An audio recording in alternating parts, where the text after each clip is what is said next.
అవ్వాతాతలకి ఏదైతే ఎలక్షన్స్ ముందు వాగ్దానం చేశామో దాని ప్రకారం 4000 పింఛన్ సౌకర్యం కల్పించి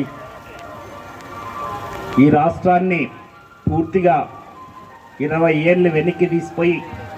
అన్ని వర్గాల వాళ్ళని రోడ్డు మీద పడేసి రాష్ట్రాభివృద్ధినంతా చాలా బాధాకరంగా తయారు చేసిన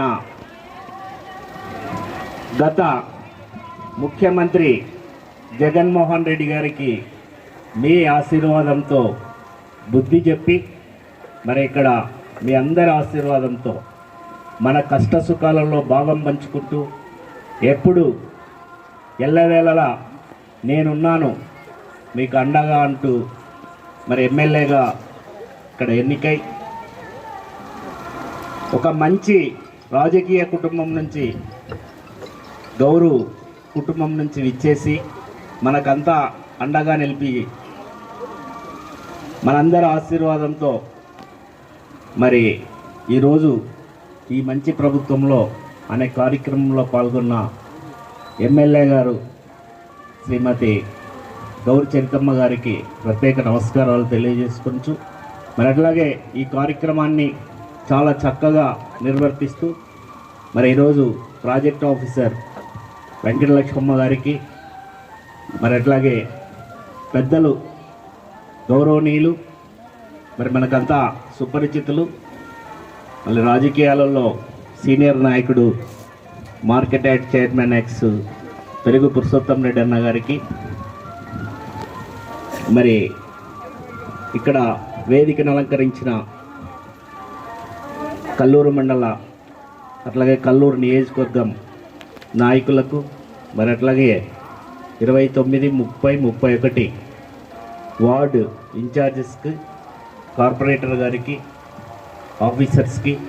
సోదరి మనందరికీ నమస్కారాలు తెలియజేసుకుంటూ ఇప్పుడే ఒకటి మంచి వివాదం మరి హిందూ దేశంలో మనోభావాలకి దెబ్బతీసే విధంగా తిరుపతి లడ్డు దాంట్లో కల్తీ చేయడం అనేది చాలా అన్యాయమైన విషయంగా ఈరోజు రాష్ట్ర వ్యాప్తంగా అయితేనేమి దేశవ్యాప్తంగా అయితేనేమి ఉన్న మన సమస్య. దాన్ని వెంటనే పరిష్కారం చేయడానికి మన ముఖ్యమంత్రి వర్యులు యాక్షన్ తీసుకోవడం, ఎవరైతే తప్పు చేశారో వాళ్ళ మీద కేసులు బుక్ చేయడం, తిరిగి ఆ దేవాలయ పవిత్రంగా ఉండటానికి డిప్యూటీ సీఎం మన జనసేన నాయకులు పవన్ కళ్యాణ్ గారు కూడా ప్రత్యేక పూజలు నిర్వహించడం, మరి మోదీ గారు ప్రధానమంత్రి గారు, మరి అమిత్ షా గారు మన హోమ్ మినిస్టర్ గారు అందరూ ప్రపంచానికే భగవంతుడు కలియుగ దైవం తిరుపతి వెంకటేశ్వర స్వామి, ఆ వెంకటేశ్వర స్వామి దగ్గరే తప్పు చేసిన ఈ వైసీపీ నాయకులకి మరి తగిన శిక్ష ఖచ్చితంగా పడాల్సిందే అని చర్యలు తీసుకోబోతూ ఉన్నారు. మరి ఇంకా మన పేదవాళ్ళ విషయానికి వస్తే ఈ 100 రోజులు అతి తక్కువ కాలం, మరి అయినా కూడా మొత్తం ఈ రాష్ట్ర సంపదనంతా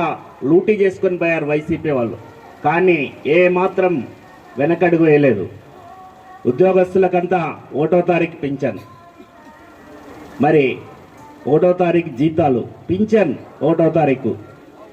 మరి ఒక రోజు సెలవు ఉందని 1వ తారీఖు ముందు రోజునే పంచిన ఘనత మన ప్రభుత్వానికి, మన ముఖ్యమంత్రి గారికి దక్కుతా ఉంది. మరి ఇంతకంటే